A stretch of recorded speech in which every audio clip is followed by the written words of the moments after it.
Morning বন্ধুরা, আমি আবার চলে এসেছি তোমাদের কাছে একটা নতুন দিন নিয়ে। তোমরা সকলে কে কেমন আছো? আশা করি সকলেই ভালো আছো। কি বলবো, আর যা গরম পড়েছে, আমি বেশ ভালো নেই, কিন্তু কি প্রত্যেক দিনের মতো কাজ তো করতেই হবে। চলো, আমার শাশুড়ি বৌমা হিসেবে তোমাদেরকে জানাই আমার আন্তরিক ভালোবাসা ও শুভেচ্ছা। আর সকাল থেকে প্রচুর কাজ করলাম, চান করে এলাম, পুজো হলো, জলখাবার খেলাম, এই যে চা নিয়ে বসেছি। তারপর দেখি আজকে একটা অন্য রকমের ভাবে রান্না করব ভাবছি। চা খেয়ে নিই, তারপর যাব, সাথে থেকো, তোমাদেরকে দেখাবো। চলো, চলে এসেছি রান্না করতে। আজকে রান্না একটা নতুন ধরনের করব, ডিম পোস্ত ভাপা। তার জন্য দেখো কি কি নিয়েছি। 3টে ডিম সেদ্ধ করে খোসা ছাড়িয়ে নিয়েছি, খোসা। লাগছে পেঁয়াজ কুচি, এখানে লঙ্কা, 2 কোয়া রসুন, একটু আদা, আর এই পোস্ত। আগে চলো এগুলো বেটে নিই শিলনোড়ায়, তারপর আমি আসছি কিভাবে করব।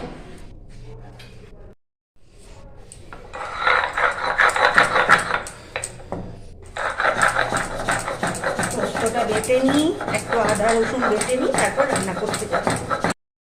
এই যে বেটে নিলাম পোস্ত আর লঙ্কা একসাথে, আর এখানে 2 কোয়া রসুন, একটু আদা। চলো এরপর রান্নাটা চাপাই।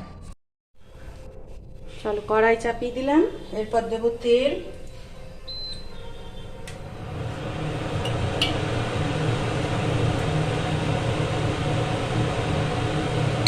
তেল দিয়ে প্রথমে ডিমগুলোকে ভেজে নেব। নুন, হলুদ আর লঙ্কা গুঁড়ো দিয়ে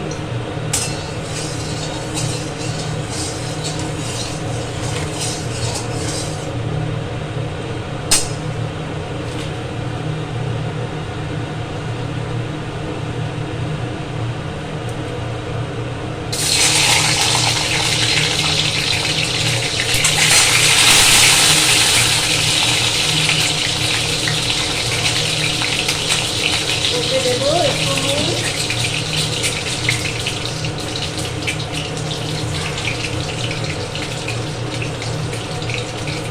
একটু হলুদ আর একটু লঙ্কার গুঁড়ো।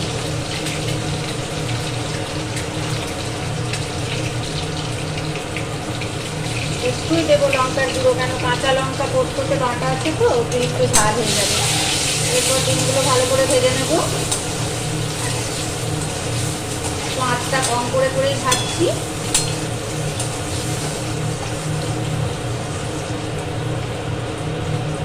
করে কেটে দিলাম ডিমগুলো, বুঝলে না, ডিম ফাটে।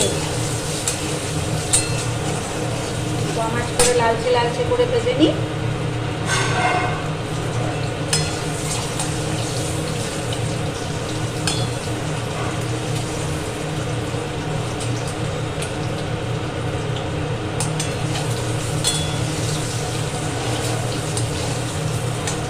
দেখো এরকম লালচে করে ভাজা হয়ে গেছে।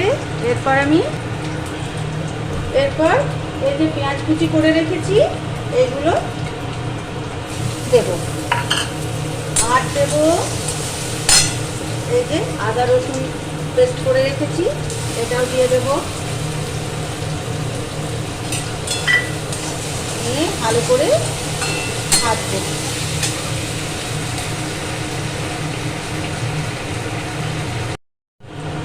এরপর সামান্য একটু নুন দেবো, কেন আগে তো নুন দেওয়াই আছে, নইলে বেশি হয়ে যাবে। নুন আর একটু মতো হলুদ আর একটু লঙ্কার গুঁড়ো,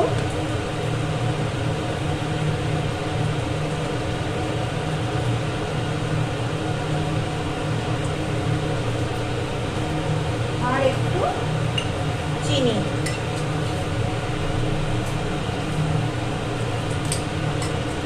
এরপর ভালো করে কষাবো।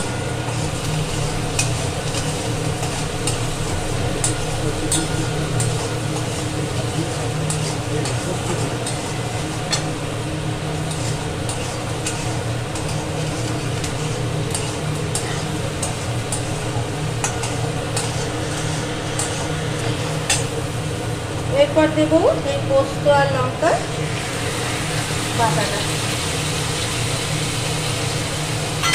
এরপর কিছুক্ষণ না এটাকে কষাবো।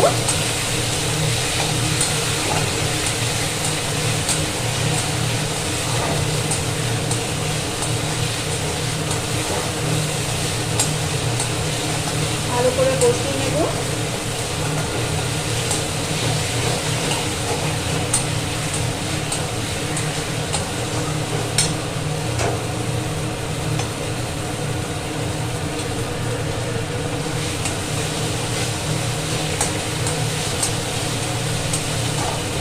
দেখো ভালো করে কষানো হয়ে গেছে, এরপর একটু মতো জল দেবো।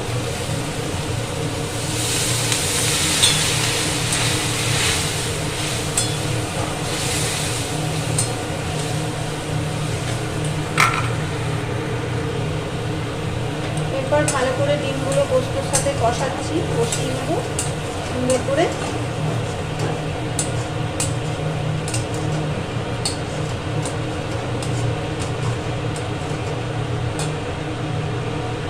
এরপর গ্যাসটা অফ করে দেবো।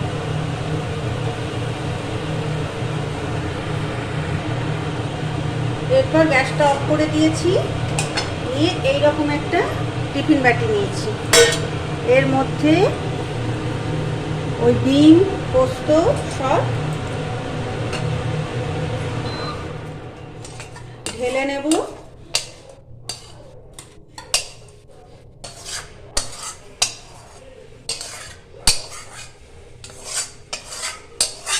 একটু কড়াইটা ধুয়ে জলটা দিয়ে দিই।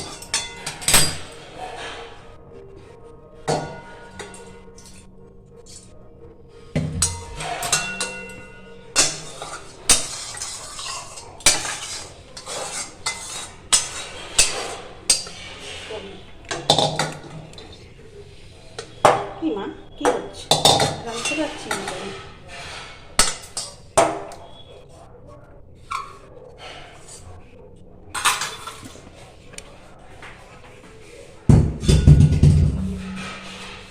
এরকম করে টিফিন বাটির মধ্যে দিয়ে একটু কাঁচা তেল দিয়ে দেব।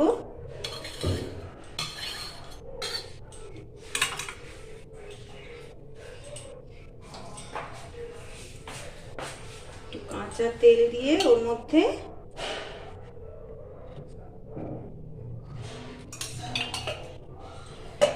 টিফিন বাটির ঢাকনাটা লাগিয়ে দেব। এরপরে আমি কি করি দেখো।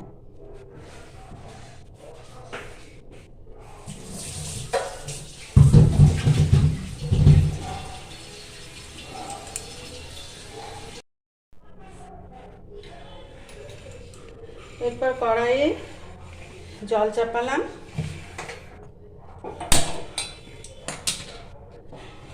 জল চাপিয়ে এর মধ্যে একটা স্ট্যান্ড বসিয়ে দিলাম, দিয়ে এই টিফিন বাটিটা এর মধ্যে বসিয়ে দেবো, দিয়ে একটা ঢাকা দিয়ে দেবো।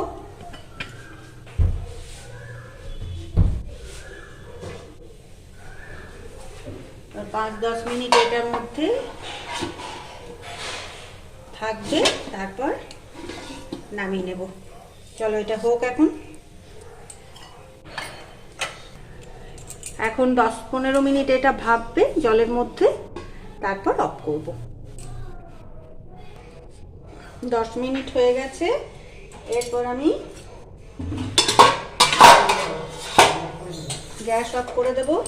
এখন এটা ভেতরে থাক, খাওয়ার সময় খোলা হবে। এই দেখো এটা খুবই, এবারে দেখি কেমন হয়েছে। দারুণ কালার হয়েছে। হয়ে গেল আমার ডিম পোস্ত ভাপা। গুড ইভিনিং, আমি চলে এসেছি বিকেলে আজকে জলখাবার করতে। আজকে মুড়ির সাথে খাবো, নিরামিষ চপ করব, একদম আঁশ কিচ্ছু দেবো না। তার জন্য দেখো সব নিয়েছি বেসন, নিয়েছি আলু সেদ্ধ, আর এতে সব কিছু আছে। আস্তে আস্তে একে একে আমি সব দেবো। প্রথমে আলুটা মেখে নিই, এরপর একে একে আমি সব দিই। দেবো নুন, আর একটু মতো বেসনে এখনই দিয়ে রেখে দিলাম। এরপর দেব একটু আদার পেস্ট,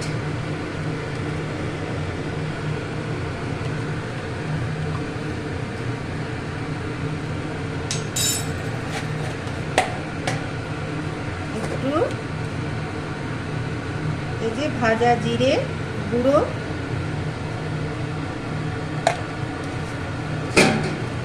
আর দেব একটু মতো শুকনো লঙ্কার গুঁড়ি। এরপর ভালো করে মেখে নেব।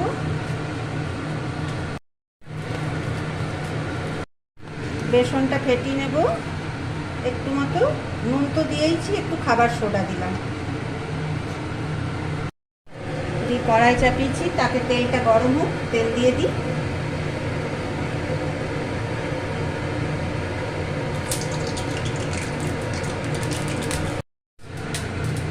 বেসনটা ফেটিয়ে নিই ভালো করে। মুড়ির সাথে গরম গরম চপ।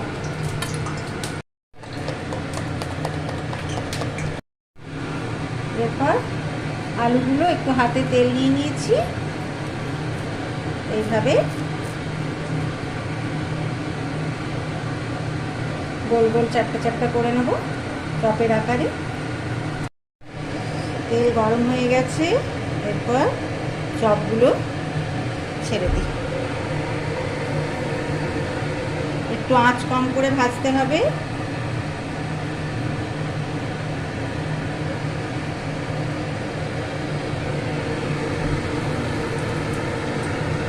চলো কম আঁচ করে করে ভাজতে হবে, নইলে ভেতরটা কাঁচা থেকে যাবে। আলুটা একটু ভাজতে হবে তো।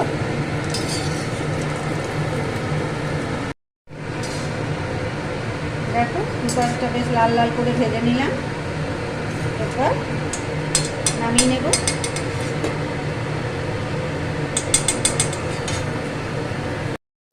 সাথে নেব মুড়ি আর সর্ষের তেল।